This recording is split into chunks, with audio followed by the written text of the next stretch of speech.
let's talk for a few moments about Jagmeet Singh. He is in the fight for of his life, I guess. It's tough to be an NDP. You mentioned a little bit about how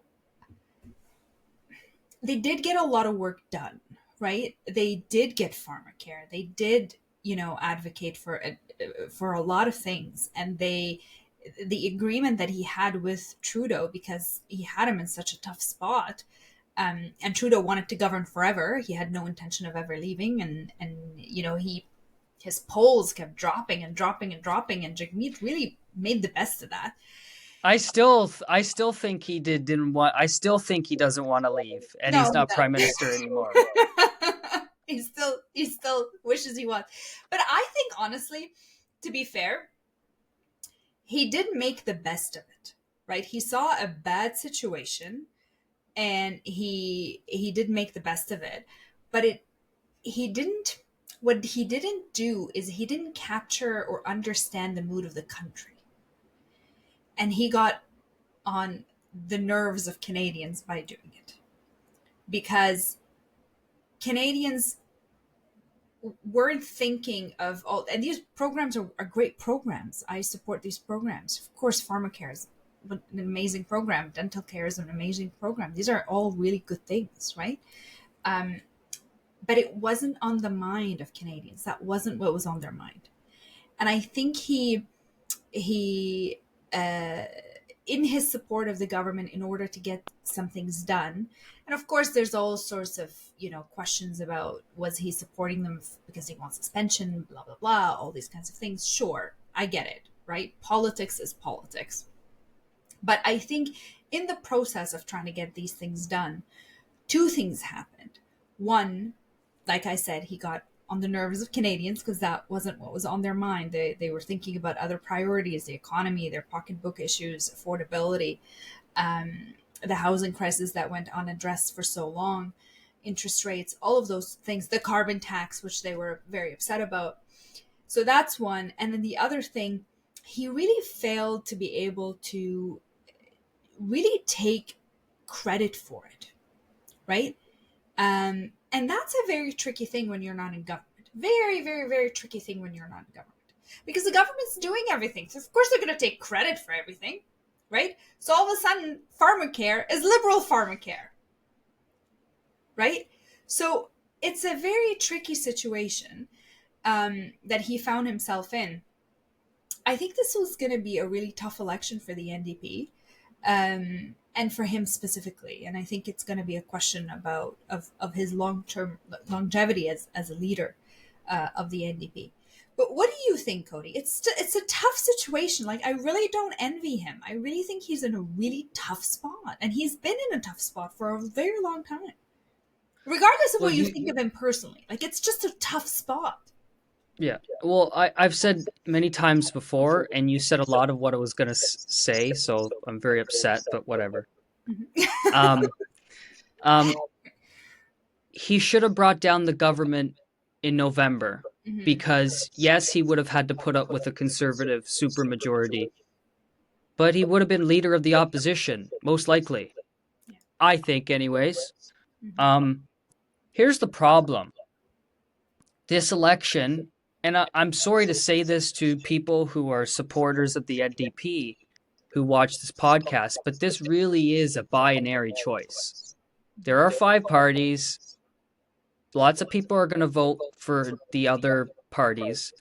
But this is a choice between the Conservatives and the Liberals. And at the end of the day, Singh is being forced, like just today, he can't afford a plane. They're not able to fundraise money for a plane. So he's being forced to spend valuable time crisscrossing the country or wherever they're going to go on a bus. Now, maybe he'll fly in and out. Maybe he'll do commercial flights or whatever, or charter. I don't know, right? But if you don't have a plane to run a national campaign, it seems like you're going to be running a campaign to save the furniture. And when we're in an election environment where voters want to vote for the person who's going to be able to handle the economy and Donald Trump.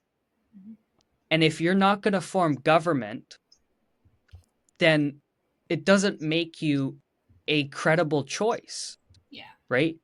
And especially for progressive voters, there's no strategic voting in this election, right? If Justin Trudeau was still on the ballot and it looked like that the progressive vote was going to be split, that's very different. Mhm. But I become increasingly more convinced, like, even, and you can see it, like, the good thing about these campaigns, in some ways, the way the media covers them, like you watch CPAC. I mean, not everybody does, but I watch a lot of the videos when the leaders speak. Yeah. And you can really, when they're out there every day, you can see how they're feeling, because humans can't hide emotion. Mhm. And with him, I'm starting to get the impression from him. I saw him speak today and yesterday and the day before. I'm starting to get the impression that even he knows that the clock is ticking. Yeah. And if the polls are going to end up the way they are, and the NDP are going to be in single digits, not get party status, and essentially get wiped out, the NDP is going to be in a leadership race.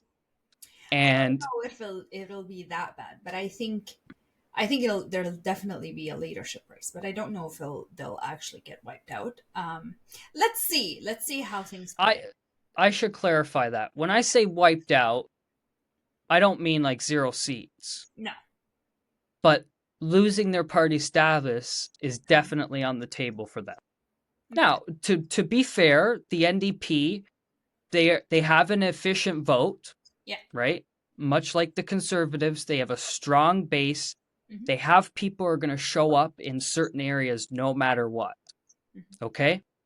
And if Jagmeet Singh, if he runs a campaign to save, I don't even like, sort of like what Merritt Stiles did. She focused on a lot of incumbent seats Yeah. because she knew that in order to retain her position as leader of the opposition, she had to spend a lot of time with incumbents. Mhm. Because if you don't have your incumbents, then you're obviously going to lose a lot of seats. Yeah, But I yeah, can see that being the strategy for sure. For sure. but yeah, we'll see what happens. Like I said, and a lot can change. The NDP, they could find their stride Mhm. and they could come back, and I could look like a total freaking idiot in 30 something days, but we'll see what happens.